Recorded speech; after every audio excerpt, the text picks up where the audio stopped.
In this video, we're going to discover what's called the power rule for derivatives. So we're going to start talking about how to find the derivative, and we're going to use the power rule in order to get our answers. Take a look at the screen. You see f of x is equal to ax to the n power. Well, the way you're going to find the derivative is going to be to take this power and you're going to multiply it to whatever that leading coefficient is, and then you're going to reduce the power by 1.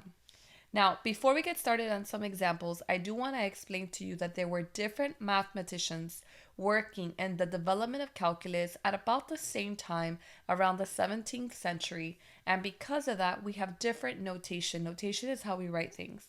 Usually, if you see a problem written like y is equal to 4x to the third power, for example, the way we are going to write the derivative is by saying dy dx. That means basically the changes of y in terms of x, because derivative is the rate of change. So the way we do this by following the power rule is that you're going to take the power, you're going to multiply to that coefficient, which is 12, and now you're going to reduce this power by 1. So the derivative of 4x cubed is just 12x squared. If, on the other hand, you have the problem written in function notation, like f of x, g of x, h of t, maybe it's a problem relating height and time, so it's written as h of t.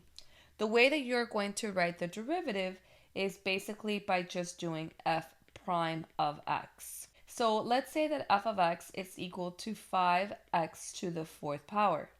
The derivative, f prime of x, is going to equal 20x to the third, because what you're doing is taking the power, you're multiplying to the coefficient, and then you're reducing the power by 1. Okay, so let's take a look at some examples. On your screen, you have question number 1. It says y equals negative 16x to the 7th power. Because it is written as y equals, I'm going to write the derivative as dy dx, because notice it's y equals and then it's in terms of x. I'm going to take the power, which is going to be 7, and I'm going to multiply 7 by negative 16, and I'm going to get negative 112, and now I'm going to reduce the power by 1, so my answer is negative 112x to the 6th power. Take a look at question number 2. Again, we have y equals, so I'm going to write my derivative as dy dx. And so I'm going to take the 8. 8 multiplied by 1/2 is 4. A half of 8 is 4. And if I reduce the power by 1, I get x to the 7th power. In question number 3, I have the problem written in function notation. G of x equals negative 4x squared. So instead of writing dy dx, I'm going to write g prime of x, and now I'm going to find the derivative. So you take the 2, multiply it to negative 4, and you get negative 8x, and then 2 minus 1 is 1. Notice that we really hardly ever see x to the 1 power, so I'm going to go ahead and take it off. At the beginning, when you're just getting the hang of derivatives, maybe you want to keep it there because it reassures you that you're doing it correctly, but eventually you're not going to write the 1 power. Take a look at number 4. In number 4, we have h of t.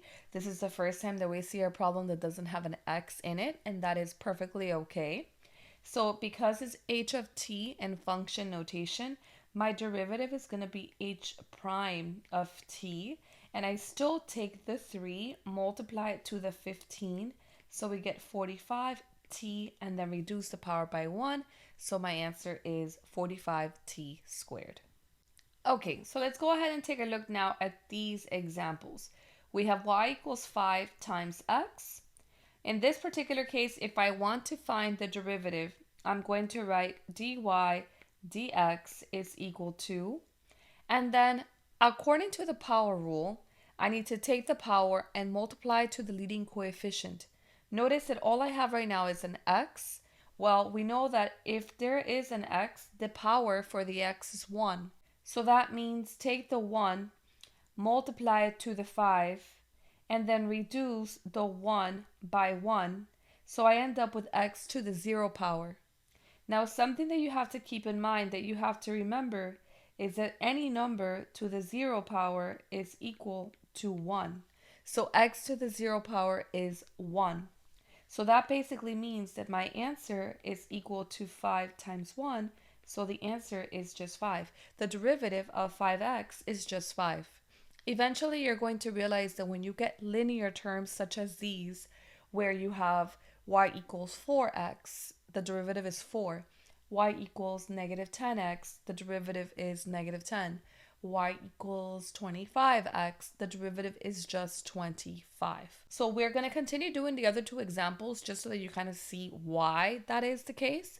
But eventually you should be able to catch on, so that way you don't have to, do this the long way and you do it a lot faster. So the second one says f of x equals negative 10x. Same thing, except that it's written in function notation. So for the derivative, I'm going to write f prime of x. And then again, I don't see a power, so I'm going to put a 1 because I do see an x. X to the 1 power is just x. So now I multiply 1 times negative 10 is negative 10. If I reduce the power by 1, I get x to the 0 power. But remember that we said that any number to the 0 power is just 1. So my answer is just negative 10. And clearly I could tell from the very beginning that that was going to be my answer. If you look at P of R is equal to 3R, hopefully in your mind, you're already thinking, oh yeah, the derivative is just going to be 3. If you still don't see it, it's okay because you'll practice and you will get the hang of it. So here, I'm going to write P prime of R is equal to, if the R doesn't have a power, the power is 1. I take 1, multiply it by 3, and then I reduce the 1 by 1, which gives me R to the 0 power. Anything, of course, to the 0 power is 1, so my answer is just 3. Okay, continuing with our examples. What happens when you only have a constant? What is the derivative of a constant? And to refresh your memory, a constant is simply a number with no variable next to it. So if we take a look at the first one, it says y equals 24.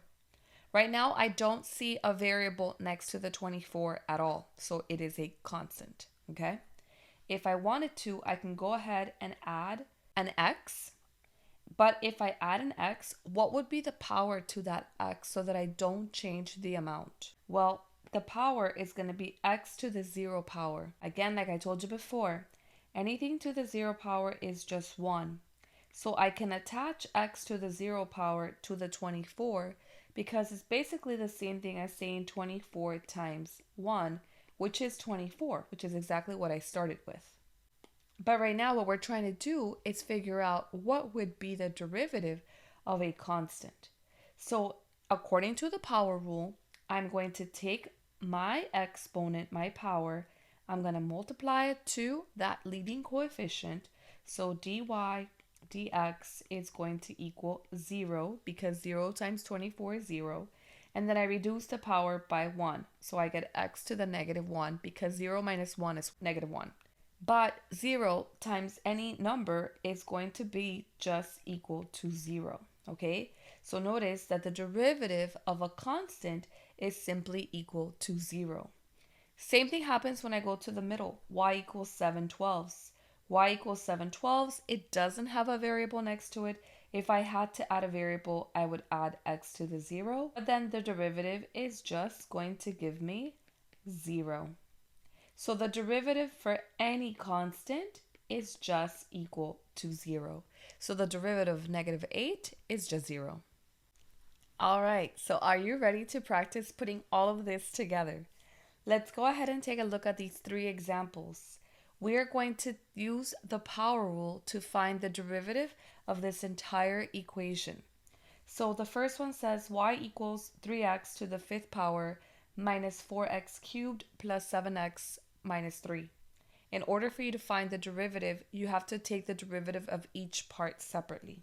So I'm going to write dy dx is equal to 15x to the 4th, 5 times 3 is 15, reduce the power by 1, minus 12x squared, 3 times -4 is -12, reduce the power by 1, plus 7, because remember, when you don't see an exponent, the power right now for x is 1, and 1 times 7 is 7, and then it becomes x to the 0 power, which is 1.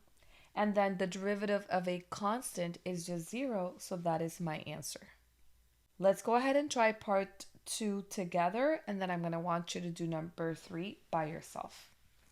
So in number 2, I'm going to write f prime of n for the derivative is equal to negative 20n plus 3n to the 5th, because a half of 6, 1/2 times 6 is 3, and then you reduce the power by 1, so it's 3n to the 5th, minus 1, because the coefficient right now is 1, and the power is 1, so 1 times negative 1 is negative 1. And remember, the derivative of a constant, the derivative of a number by itself is 0, which is why I don't write down plus 10, because the derivative of 10 is just 0. All right, so go ahead and try number 3 by yourself. See if you can get it right before I give you the answer. In this case, h prime of t is equal to negative 32t plus 4. And one of the cool things about calculus is that you can take second derivative, you can take the third derivative, okay? And in this notation, it's actually quite easy to continue the problem.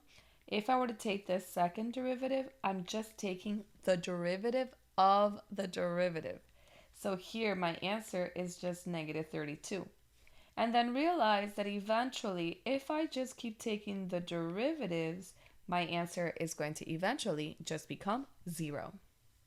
Hope you found this video helpful. Remember to subscribe to my channel for more help with math so that you can say, yes, I can do math with confidence. Until next time, thanks for watching.